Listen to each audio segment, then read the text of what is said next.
Kete barme kaart kadiye roop rang ke ves. So Guruji says, so many Brahmas. There isn't just one Brahma. There are countless Brahmas that are karat kadiye, that are forming and creating. What are they creating? They're creating lots of roop, lots of different things, lots of forms. Roop rang ke ves, that has many colors and have many different types, many variations. So Guru is saying that there's so many creators continuously creating. And if we all have the ability to destroy, we also all contain the ability to create.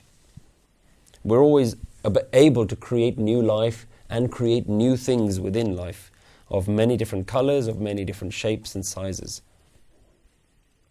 So every being is a creator. Every animal has the ability to create. Every plant creates the next plant. So from us, from beings, new beings are being created. So we become the Brahmas. And if you think about the number of beings on the planet, then there are trillions and trillions and trillions of beings on the planet. They're all Brahmas. And Guru is saying that I now see Brahma everywhere. I see Shiva everywhere. I see Krishna everywhere. So every snowflake is completely unique, is a new creation. Every blade of grass, every time a volcano erupts, it creates something new, because that lava then hardens and you see a new volcano. Every time the river flows, it carries new things along its riverbeds. It picks up things as it goes along. So you never actually have the same river.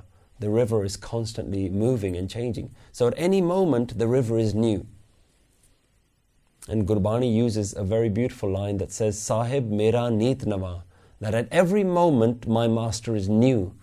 And this is what Guruji is showing us here, that there's so much Brahma happening all around us. This creativity is known as Brahma, and it's all around us, and it's ever changing, constantly changing. Ketya karam pumi mer kete tu upades.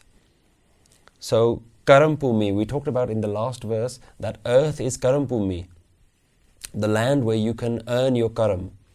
And this is the only space where you can do that in this lifetime. And then the idea is that heaven or hell are Bhog Bhumi, the place where you actually reap the fruits of your hard work. So Karam Bhumi is known as earth, the place where you can earn karam.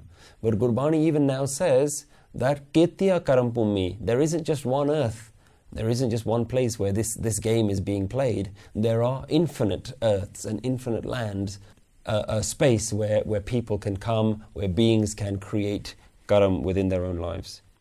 So interestingly, Gurbani here has been using Kete so far, but now Guruji uses a variation of that word, which is Ketya. Is that Kete is used for masculine words, Ketya is used for feminine words. Ketya karam bhumi mer kete. Mer means mountains.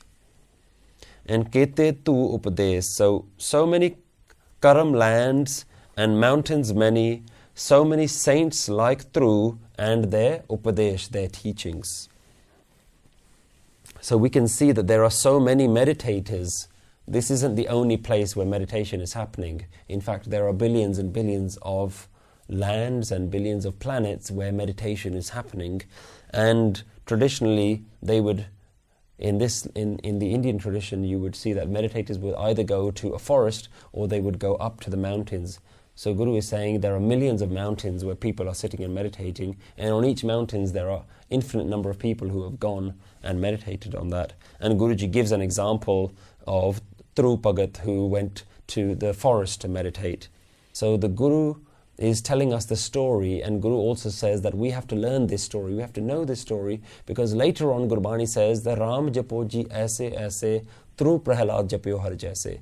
You have to learn to meditate the way the great saints like Dhruv and Prahalad meditated. So that's why it's important to know this story. So in this story, there is a child prince known as Dhruv. He's about 5 years old, and he has been rejected by the king. So the king is in love with the second wife, and the son of the second wife. So the king spends very little time with his first wife, the mother of Thru, and Thru itself. And Thru, being a little child, longs for the love of his father, longs to play and sit in the lap of his father, the king, like he sees his stepbrother doing. His stepbrother is getting all the attention. And when he doesn't get that attention, he runs crying back to his mother. And he says to his mother, "Why am I being treated like this? Am I not the son of a king? Are you not the wife of a king? Or are you actually just a maid? Are you just a servant in this castle?" And this story has been recorded, and exactly as I'm explaining it to you, has actually been written by Bhai Gurdas Ji itself. So the story itself says that the mother replied that, "I am a queen, you are the son of a king, but I haven't meditated enough. And that's why I don't have the good fortune to live the life of a queen." This sets Thru on a lifelong mission that says that actually what we need to do is we need to meditate. So he goes as a child longing for the love of his father and says, "Well, I will get the love of my father if I go and meditate," because that's the innocence of this child. So Thru runs off to the forest and he has no idea how to meditate. He just sits there scared amongst all the wilderness, the wild animals and things like that. And another saint known as Narad comes across this child and tells him how to meditate, shows him this idea of Naam and using Naam as a mantra to meditate. And it says that Thru then became a very big meditator. And so he no longer requires even the glories of being a prince and the glory of having the riches and wealth of a kingdom, because he's now realized the wealth of meditation. So this in summary is this whole idea of how a child, through innocence and through love, wanting the love of his father, learned how to meditate with Naam. And it says that many people tried to shake him from that meditation and tried to distract him, but he was not able to be distracted. That meditation was now so powerful. So Guruji is giving this example that there have been millions of stories like this of meditators who have been like Thru and who have learnt the Upadesh, the teachings of Naam, and have also taught the teachings of Naam. Kete Ind Chand Sur Kete Mandal Des. So many Indras, so many moons and suns many, so many planets and in space. Mandal Des. Mandal means out in space, the lands that are in space. There are millions of moons and millions of suns and many Indras, which is the king of gods. So many Siddhs and Buddhs. Kete Siddh Buddh Nath Kete Devi Ves. So many Siddhs, which are these meditators with spiritual powers. So many Buddhas. There isn't just one Buddha. There have been millions before him and millions will come after him. And Nath are the yogic masters. Nath Kete Devi Ves. Devi means the female goddesses. There are infinite number of female goddesses of many different Ves, many different forms. Kete Dev Danav Mun Kete Ratan Sumund. So many Devi have been talked about in the last line. Now Guru is talking about Dev. Kete Dev. So many demigods and Danav and their opponents. So like you've got your Ravan to your Ram. You've got all of these different great stories of demigods, but they're also fighting demons. So Guru says so many gods and so many demons and munis, so many silent meditating sages. So many oceans of jewels, Kete Ratan Samund. So the word Ratan Samund comes from another word which is being used to mean ocean, is Ratanagar. Ratanagar means the ocean of jewels. So that's another word that is generally used to mean an ocean. And Guru is then using that whole idea that there are many Ratanagars. There aren't just the few that we see on the planet Earth. There are infinite number of oceans. And Guru is talking about this in context with all of the things that he's in wonderment of. Ketya Khani, Ketya Bani, Kete Pat Narind. Khani are the four sources of creation. So interestingly, Guru is saying that there aren't just four sources of creation. There are infinite sources of creation.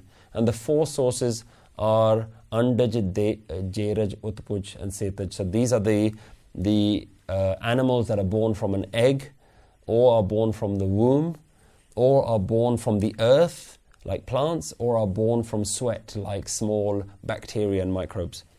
So Guru is saying that there are infinite beings that have come from these four, but there are also infinite different creation sources itself. And Ketya Bani, and they all have their own language. There are infinite number of languages. And Pat Narind are both words for Patsha Narind, which are kings. And within all of these different types of people, they all have their own hierarchy, and they all have their own kings. So even within the animal kingdom, plant kingdom, they have their own hierarchy. So there are infinite number of kings. So there's always this idea in ancient traditions that you worship the king of the land because they are a messenger of God. So Guru is saying, no, we don't need to do that. There is no one king worth worshipping.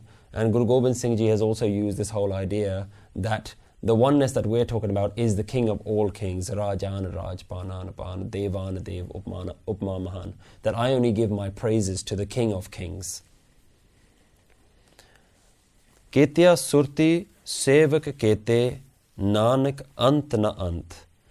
So many surti. Surti is the plural word being used here, surti, which is, there isn't just one thing to be contemplated on. Millions of people are contemplating on millions of different ideas.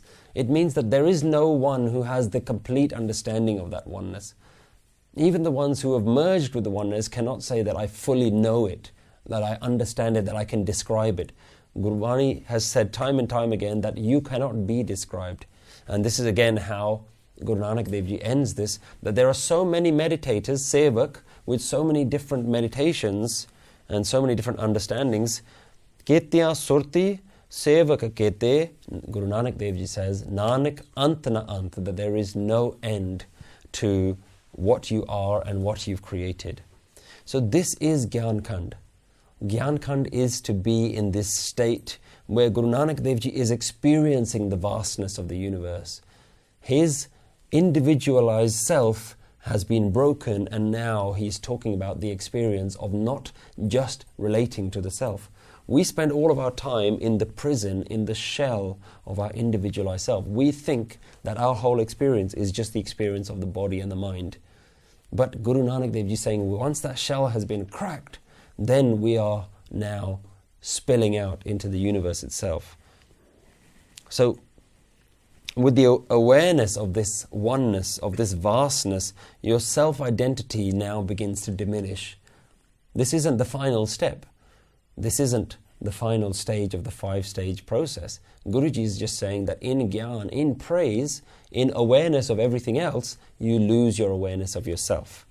So once you see this expanse, you get lost in it. So Guru is using a very poetic way to convey his wonderment of the world.